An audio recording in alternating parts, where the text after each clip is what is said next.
Good morning, scholars. Happy Thursday. So today we're going to keep going with our slope. We're going to look at number 26. This feeds off of exactly what we talked about in the last question on Wednesday. So this is not in y equals mx plus b form. This is not in slope-intercept form. So we have to change it into slope-intercept form to find out what my slope is. So in this instance, I know I want y equals mx plus b because I know my slope is my m. Good, and I have 2y plus 3x equals negative 6. So I want my y on the left side, so I subtract my 3x, perform inverse operations so I can move that from one side to the other side. I have 2y is equal to negative 3x minus 6. But my y is still not isolated because it's with the 2.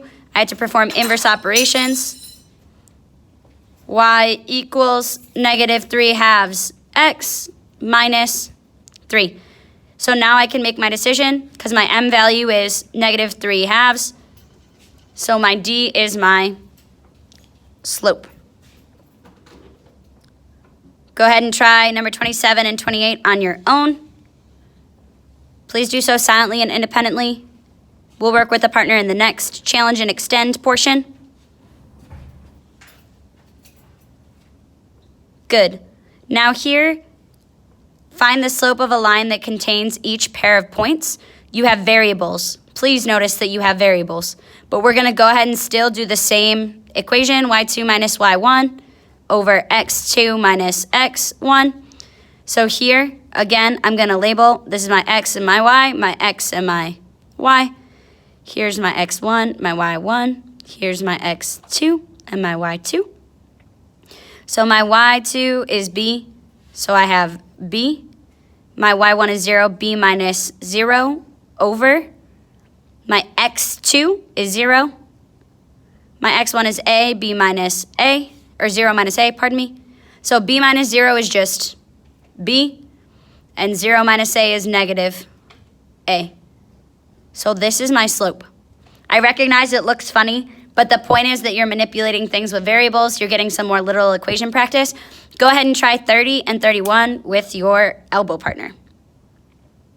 Awesome. And the last thing that I'm going to go ahead and go over, this is find the value of x, so the points lie on the line with the given slope.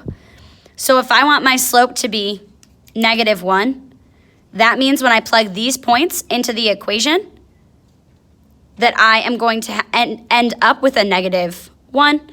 So my x1 is right here, my y1, my x2, and my y2. So I start with my y2, 8 minus 2 over negative 5 minus x. So if I want this to equal negative 1, 8 minus 2 is 6. And then I have to have 6 over something. 6 over what equals negative 1? Well, I know 6 over 6 equals positive 1, but I want it to be a negative. So I'm going to keep my negative 5 down here because I can't change that point. But if I have negative 5 minus 1, I end up with negative 6.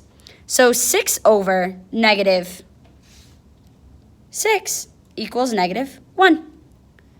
So with these, I want you to go ahead and plug them into the equations and then use your brain.